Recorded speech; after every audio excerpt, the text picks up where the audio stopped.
لکه خلک کوی مونږه میلیونران یو که څه شي په میلیونو روپۍ دي را سره او ډالرې دي را سره.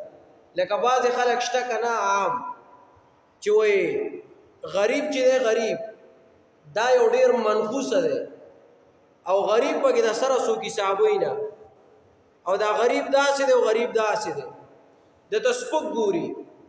الله وی لن تغني عنهم اموالهم ولا اولادهم شيئا من الله شيئا.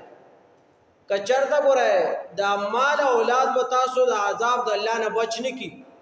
که یو سړي سره په میلیونو ډالر دی او په بیلیونو ډالر دی که عذاب د الله راغی ګوره بیا څه لرکول د دې نه نشته. نو ګوره که الله مال درکړی دی نو داسې وکړه چې دا د الله په لار کې ولګوه، په ځان باندې ولګوه، په خپل اهل و عیال باندې ولګوه. داسې نه چې ته غریب پورې استهزا شروع کړي. غریب پورې به استهزا نه کوي. غریب که الله پیدا کړی نو الله پیدا کړی دی غریب. یا دا غریب داسې دی چې دې د خپلې سستۍ د وجې نه غریب دی. لکه مزدوري نه کوي، دیاړي نه کوي، کاروبار نه کوي، تجارت نه کوي، دی غریب دی. نو ده ته اوس پکار دی چې دلې لږ تعذیر ورکړي چې هلکه دیاړي مزدوري کوه. یا یو داسې ده چې دیاړي مزدوري کوي خو الله وله مال په تقدیر کې نه دی لیکلی، الله وله مال نه ورکوي، الله وله مالداري نه ورکوي. نو اوس پکار نه چې ده پورې استهزا وشي. تعالی الله مال درکړی دی ښه عیش معاش پې کوه، د الله په لار کې لګوه، لیکن غریب پورې استهزا مه کوه. الله څه وایي لن تغني عنهم اموالهم هجرې به دبه نه کړي د دوی نه مالونه د دوی ولا اولادهم او نه اولاد د دوی من الله د عذاب د الله نه شیئا هېڅ څیز. نو هېڅ چېرې غریب ته سپک ونه ګورې وری ښه. زمونږه معاشره کې او زمونږه په دې ګرد و نوا کې غریب سړي ته ډېر سپک کتلی شي. وجه څه دی دا ډېر بیکورډ خلک دی، ډېر وروسته خلک دی، ډېر لاندې طبقې والا خلک دی.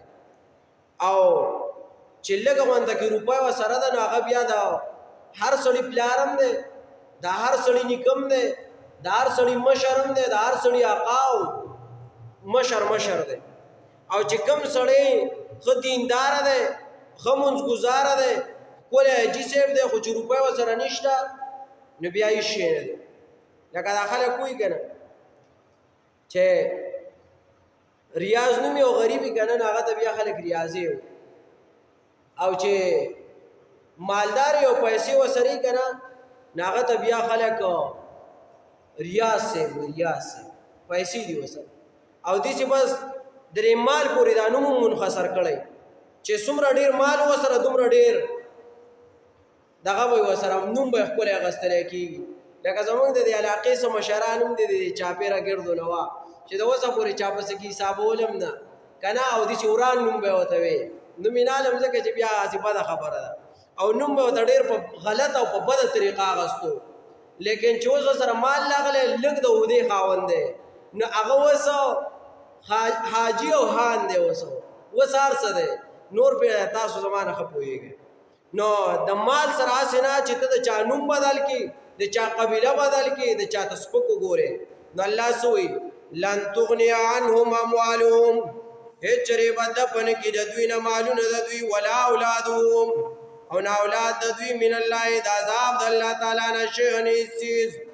واولئک او دا کسان هم دوی وقود النار خشاک د اور دي.